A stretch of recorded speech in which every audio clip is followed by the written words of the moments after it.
이제 주역에 대해서 우리 문광 스님께 좀 더 여쭤보도록 하겠습니다. 이제 주역 하면은 이제 동양학의 또 왕도죠, 왕도. 특히 이제 타너 스님께서 워낙 이제 주역에 또 깊이가 있으셨고요. 타너 스님은 이제 주역과 정역의 대가이시기도 하셨는데요. 주역의 64개와 불교의 근본 자리가 같다고 하셨어요. 왜 같다고 했습니까? 예, 이 원래는 주역이 점치는 책 맞죠. 점치는 책이었는데 그걸 가지고 이제 십익이라고 하는 계사전, 설계전, 서계전, 뭐 문헌전 이런 형태가 이걸 가지고 완벽하게 사상 철학화 만들어 놓은 겁니다. 거기에 있는 것이 이제 이 역학이라고 하는 어마어마한 세계를 만들어 줬거든요. 그래서 제가 출가하기 전만 해도 이제 주역이라고 하는 걸 이제 사상으로 봤어요. 그러니까 이제 선비들은 주역을 공부할 때 점도 치지만 점 치는 걸 근본으로 생각지 않고 공자도 부점이라 점을 치지 아니할 뿐이다. 주역을 공부를 다 하게 되면 변화의 이치를 알아서 점을 안 쳐도 된다. 이것까지 가서 거기서 이제 주역이라고 하는 64개나 사상을 가지고 태극음양 사상 8개, 64개를 가지고 전부 다 거기서 세상의 변화 이치를 몸소 이제 체득을 하는 거죠. 그러고 난 다음에 하나하나의 일들에 대해서 점을 치지 않는 데까지 나아가고 그러면서 유교에서는 반드시 이걸 해석할 때 이 괴가 점이 나와가지고 이 해석을 할 때 반드시 군자이라는 표현이에요. 군자는 일을 할 때 이 괴가 나왔을 때 어떻게 한다. 이렇게 이제 군자학으로 변모를 시켰어요. 그래서 그거를 이제 뭐냐면 의리역학이라 그래요. 그래서 점을 쳐서 숫자와 상징을 가지고 막 디테일한 미래에 대한 문제를 해석하는 상수역학보다 의리역학이 훨씬 수준 높은 것으로 이렇게 보는 그런 것이 있어서 저만 해도 주역 공부를 해서 점을 안 쳤습니다. 그리고 상수역 공부 잘 안 했고요. 다산 같은 분은 그 상수역의 대가였어요. 공부 많이 했습니다. 근데 이게 이제 거의 뭐 선비들은 이제 상수역 안 하고 의리역을 많이 하는 쪽으로 그냥 철학적으로 많이 갔죠. 그랬는데 타너 스님이 이 두 가지를 다 완벽하게 하셨어요. 완벽하게 하시고 거기에다가 스님의 역학에 그냥 정말 보고 깜짝 놀랐던 것은 주역은 수행론의 책이다 이렇게 말씀하신 거예요. 이거는 어디서 듣도 보도 못했던 내용이에요. 그러니까 태극을 깨달은 것을 각이라고 한다. 태극 음양이라고 하는 것이 있지만 음양이 끊어진 세계. 이 태극을 아는 것을 깨달음이라고 한다. 이렇게 설명을 하시면서 이 세상의 형태로 기신론으로 보면 진여의 궁극에 태극이 있고 태극은 결국 무극이 태극이니까 무극이 있죠. 공으로 가는 거죠. 근데 이걸 펼치면은 쭉 음양 사상 8개, 64개까지 펼쳐지면 만물로 간다. 이게 이제 생멸문이다. 이렇게 얘기를 해요. 그래서 주역이라고 하는 거는 세상의 변화 이치라고 하는 거는 점점 분화돼서 끊임없이 엔트로피 증가하듯이 쭉 증가해서 온 세상이 펼쳐졌다. 그렇게 보는 건 세상의 만물의 이치를 쭉 보는 것인데 여기에서 소급하는 거, 생멸문을 진여문으로 소급하는 거, 64개에서 8개가 되고 사상이 되고 음양이 돼서 태국으로 소급하는 거, 이게 수행 아니냐? 이렇게 얘기하시는 거예요. 그러니까 세상의 모든 변화 양상을 만법을 귀일 하나로 가게 하는 거, 인간의 사유, 생각, 온갖 생각이 일어나는 걸 생각을 비워서 무심자리로 들어가게 해서 일심이 됐다가 무심이 되는 과정까지 이게 이제 태극으로 소급하는 거 결국은 주역 역시 수행하는 책이다. 이게 그러니까 스님은 이게 멋있는 것 같습니다. 새 속에 있는 그런 학문이다 하더라도 아주 더 깊고 넓은 이 불교적 진리를 가지고 너무 고급화 시켜주는 거죠. 너무 멋있게 만들어주는 겁니다. 해석의 지평을 활짝 열어주셔가지고, 이 속에 도가 있다. 이렇게 만들어주시니까, 그야말로 온 세상이 그 불법 아님이 없도록 이렇게 만들어주시는데, 근데 그걸 놓고 가만히 볼 것 같으면 예전에 진짜 제대로 된 선비 역학자들은 그렇게 했던 것 같아요. 주역을 통해서 마음 비우는 공부를 했고, 그래서 그런 구절이 나오거든요. 적연부동 가미수통이라는 말이 나와요. 고요해서 움직이지 않는 형태가 있고 주역이 변화해서 감흥해서 온 세상과 통하게 된다. 하나는 채고 하나는 용이 된다. 주역 개사전에 적연부동 가미수통이 있지 않느냐. 그리고 음과 양이라고 하는 걸 어떻게 해서 그러니까 처음에 이제 양총우 스님한테 그 일화가 있잖아요. 이 세상은 전부 다 음양이야. 그러니까 스님이 음양 그러면 남녀를 생각하잖아요. 그런 걸 가지고 무슨 도라고 할 수 있느냐 이렇게 얘기하니까 스님이 청우 스님 이렇게 불러요. 그러니까 예 이렇게 부르니까 그 예 하는 것이 그 어느 누가 그 예를 했어? 예 하는 본체가 뭐야? 이렇게 물어보는 거죠. 예 했을 때 이걸 움직였으니까 양소식이라 그러고 예라고 말 나온 그 근본 자리는 말로 할 수도 없는 그 세계 그걸 음소식이라고 한다. 동정으로 설명하면서 그것이 일어나지 않은 세계와 일어난 세계 이 두 가지로 설명한 게 음양이다. 음양이 그냥 남녀가 아니다. 그러면서 그것이 한꺼번에 있는 세계 진여문과 생멸문이 한꺼번에 있는 세계 그걸 대승기실론이 일심이라 하지 않냐. 그 일심과 태극이 같은 거다. 이렇게 봐야지 주역을 제대로 본다. 이렇게 말씀하십니다. 이사무의한 경지를 바로 보여주잖아요. 바로 보이는. 그러니까 주역이 그렇게 그 세계를 보여주는 거다. 이게 유교에서 최고의 학문이 주역이라고 하는 이유가 거기에 있다. 이렇게 얘기하시는 거죠. 정말 그 이제 타나 스님께서 이제 출가하시기 전에 이제 뭐 온갖 그 뭐 한학의 사서 삼경 다 이제 통달하시고 이렇게 하시고 이제 주역을 그렇게 보고 싶었는데 그때 당시에 100년 전만 해도 우리나라 사정이 워낙 그 어렵고 그렇게 이제 뭐 그런 귀한 책들은 서책을 잘 빌려주지도 않으니까 하도 이제 보고 싶어 하니까 이제 그 이제 타나 스님 장모님께서 이제 소를 팔아가지고 이제 주역책을 이제 구해다 주시니까 이제 방에 틀어박혀 서서 나오지를 않으니까 이제 도대체 뭐 하는 거 하고 문구멍으로 내다보니까 막 주역책 들고 춤을 추면서 좋아가지고 계속 보고 있었다고 이제 그러는데 여하튼 그 주역책을 보고 그만큼 진짜 적연부동에서 가미수통이 이게 얼마나 이게 뭔가 감흥이 돼서 이게 이제 정말 춤이 덩실덩실 나올 정도로 이렇게 하니까 그 모습 자체가 참 음양의 모습이네요. 그냥 그러니까 공자님도 참 2편 3절 가죽꾼이 3번 끊어질 정도로 주역을 이제 많이 보셨다 그러고 우리 세종대왕께서도 성군 중에 성군인 세종대왕께서도 이제 음양과 오행의 원리를 통해서 이제 한글을 창제하셨다 그러고 또 이순신 장군께서도 이제 난중일기를 보면은 늘 주역점을 치는 장면이 나오는데 그걸 통해서 이제 보통 사람 같으면은 이제 그 아마 그 저도 그런 약간 소심해서 예전에 점을 좀 치다가 오히려 점을 쳐서 이렇게 그날 안 좋은 괴가 나오면은 그것이 암시가 돼서 더 안 좋아지는 경향이 또 있더라고. 그래서 이제 야, 이게 꼭 점치는 게 좋은 게 아니구나. 그냥 그날 그냥 최선을 다할 뿐이지. 그냥 뭐 그날 점괘가 불길하다 그래서 나가지 않고 방구석에 들어밖에 있을 수도 없는 것이고.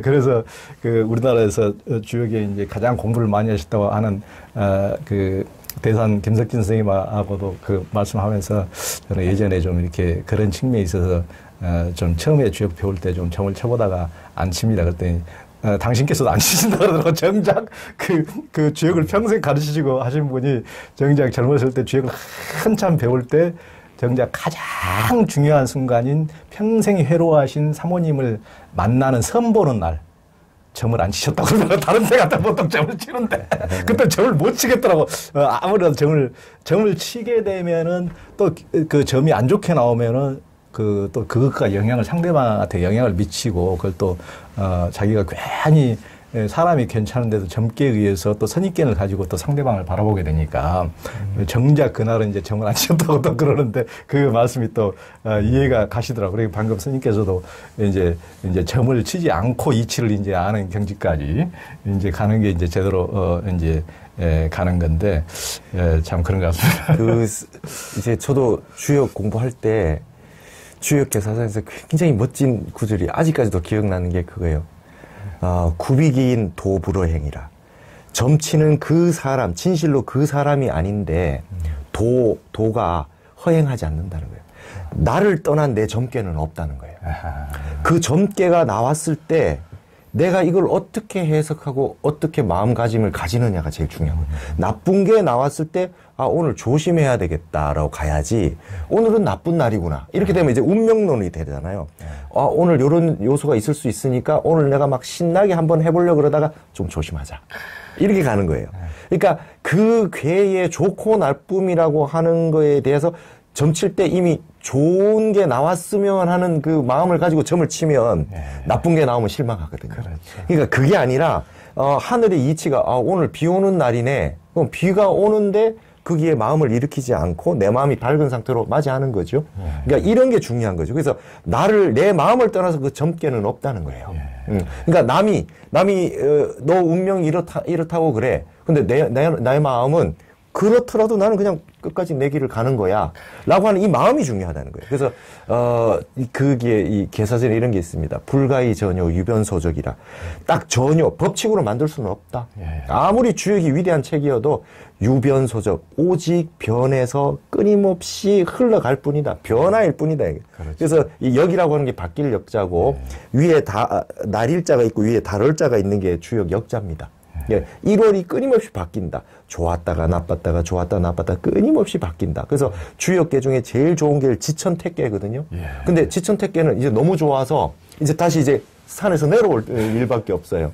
그래서 천지빗계가 나쁜데 이제 바닥을 찍었으니 이제 올라갈 일이 있는 거죠. 그러니까 이렇게 해서 이 세상은 변화하는 것밖에 없다. 그러면 불가의 전효, 유변소적이다 하는 거는 불교로 따지면 재행이 무상하다는 거예요. 무상법이라는 거예요. 그리고 나라고 하는 것이 고정불변으로 어떻게 있지 않다는 게 무하고요. 그러니까 불교하고 유교하고의 핵심 교리를 딱 비교할 때 이 주역과 화음을 가지고 이 팔만대정경을 설명할 때 타나스님이 이걸 딱 정확하게 맞춰 놓으신 게 있고, 그래서 과연 불교를 공부를 다 하신 대가가 주역을 설명해 줄 때 주역이 더 빛나게 됐던 것 같아요. 그렇죠.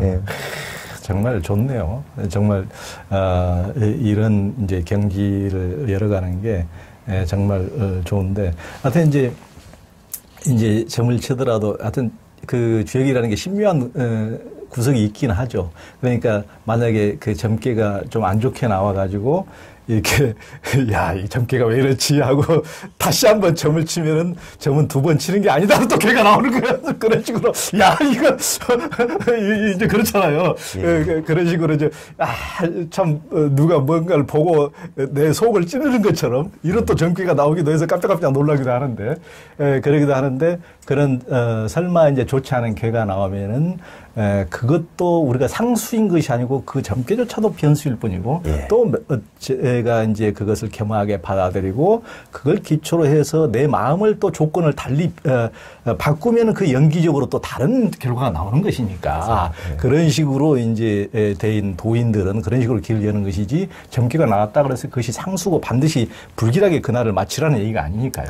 그러니까 굉장히 이제 그런 말씀입니다. 주역에서 괴 중에 선비들이 가장 중시하는 게가 지산겸계입니다. 그렇죠. 겸손하다는 건데, 땅 밑에 산이 있어요. 그러니까 산봉우리가 얼마나 잘난 척 할 수 있습니까? 산 정상인데. 이 산이 땅 밑에 있는 거예요, 형상이. 그래서 늘 겸손하게. 그러니까 이 겸계가 나오면, 항상 좋다는 거예요. 그렇죠. 겸손한데, 뭐 문제가 생길 일이 없다는 거예요. 그래서 귀신도 그러지 못한다고 그러죠. 이 겸계가 최고 좋은 건데, 이 겸계의 형상이 어떻게 되냐면 주역 순서대로 보면 15번째 괴인 거예요. 그러니까 15번째, 그러니까 달이 가득 찬 형태가 되죠. 만월이 된단 말이죠. 그 다음에 15번째가 10과 5로 구성되어 있잖아요. 무국수와 황극수가 다 갖춰져 있어. 가장 좋은 형태가 됐고 가장 차 있을 때인데, 괴 이름은 겸계로 이렇게 딱 돼서 배치 자체가, 서괴전 이게 괴가 순서대로 돼 있는 거에 사상이 담겨 있다는 거예요. 여기 맨 마지막에 63번째 괴는 기재괴다. 이제 다 끝났다. 근데 마지막 64번째 괴는 미제다. 우리가 그 결제 미제라고 하는 게 있잖아요. 미제 사건이라듯이. 64번째 괴는 끝나지 않았다는 거예요. 세상에 다 끝났다라고 하는 건 없다. 그러면 다시 건괴로 다시 돌아간다. 순환된다. 이러한 어떤 주역의 그 사상이 사람들의 마음을 이걸 공부를 하면 할수록 겸허하게 만들고, 수행하게 만들고 심신을 수련하지 않으면 살 수 없는 세상이고 하는 걸 그 인식시키는 거다. 이제 이런 부분들이 굉장히 이제 동양학적인 아름다운 그 학문인 것 같아요. 예, 그렇죠. 예. 이제 통상 불교에서는 역을 점치는 것이라고 보고 이제 점치는 것을 삿된 것이라면 이제 멀리하는 경향이 있는데요. 왜 타너 스님은 주역을 중시하고 미래를 예지하셨을까요? 스님이 이제 여기에서 이제 미래학적인 부분들을 이제 스님이 좀 이제 가지고 오셨습니다. 네. 근데 이 주역이라고 하는 것이 시작된 것 자체가 문왕이 작괴했다 그러거든요. 네. 문왕이 괴를 처음에 저걸 했다 그래요. 근데 이게 어디서 했느냐 하면 문왕이 유리라는 곳에서 이렇게 갇혀 있을 때 그때 했다는 거예요. 그래서 주역의 어떤 그 형태를 보고 문왕이 했다는 거는 우한의식입니다. 자격자 기유 우한호. 역을 지은 사람은 반드시 우한의식이 있었을 거예요. 세상이 문왕 같은 사람을 가둬버리는 세상이니 얼마나 그 은나라 말기가 황당한 그때 그냥 뭐 말법 시대라고 볼 수 있겠죠. 그때에 역을 지어서 세상을 걱정하고 그리고 사람들에게 어떻게 살아야 된다라고 하는 거에 대해서 알려주기 위해서 저걸 지었다 그래서 제가 출가하기 전에 굉장히 감동 깊게 봤던 책이 모종삼이라고 하는 웅심역의 제자였어요. 그분이 이제 중국 철학의 특질이라는 책에서 중국 철학의 전체의 특성은 주역에서 나온 우한의식이다. 선비가 세상을 걱정하지 않고 세상을 위해서 뭔가 도움을 주지 않는다면 그 책 봐서 뭐 하냐. 이게 우한의식의 핵심이다. 이렇게 나오거든요. 그래서 우리 황매천 선생이 세상 떠날 때 그랬잖아요. 식자인, 글자 아는 사람 노릇하기 어려워. 그러면서 마지막에 혼자 돌아가셨단 말이에요. 예, 우리 한일 합방이 될 때. 그랬듯이 그 지성인, 지식인이라고 하는 사람들은 세상을 내다보고 세상을 근심 걱정을 하는 것이 우한의식이라 했는데 지금 보면 우리 불교에서 말하는 보살행인 것 같아요. 그렇죠. 그거와 연계가 돼 있다. 그래서 단순하게 지식만 쌓고 아는 것이 아니라 세상을 내다봐서 이 세상에 있는 그 많은 중생들에게 어떻게 이타행을 할 수 있겠느냐까지 확장시킨 게 타너 스님이 이제 주역 해석의 특징이고 주역을 중시한 이유 아닌가 이렇게 생각이 듭니다. 네, 그러니까요. 그 이제 그 주역을 문왕께서 만드신 것도 이제 우한의식이다. 참 이렇게 그 만 중생에 대한 어떻게 보면 연민심의 발로로 우한의식의 발로라면은 그게 이제 관세음보살의 화연의 다름 아니라고 보여줄 수 있습니다. 어떤 그것도 이제 보살도 보살심의 일환으로 이렇게 볼 수가 있는데 그래서 이제 공자께서도 뭐 요순뿐만 아니고 문왕 공장이 이제 공자님께서 삶의 사표로 삼으신 분들 아니겠습니까? 이제 그런 분들께서 다 이제 주역을 내시는 것은 우리의 삶을 더욱더 지혜롭게 살고 고통받는 사람들이 고통이 벗어나고 모든 사람들을 더 아름답고 평화로운 세상으로 세상으로 이끌기 위한 것이지 개인 이기심을 이제 발현해서 지만 잘 때라고 이게 주역을 활용하라는 그런 책이 전혀 아닌 거죠. 그러니까 이제 타너 스님께서도 그런 우한의식으로 세상에 대해서 관심을 갖고 불쌍한 동포에 대한 연민심을 갖고 끊임없이 그런 이제 보살심으로 늘 모든 작업을 이렇게 저술 작업이라든가 번역 작업이라든가 예지조차도 전부 다 이제 그런 마음으로 이렇게 해오신 것이겠죠.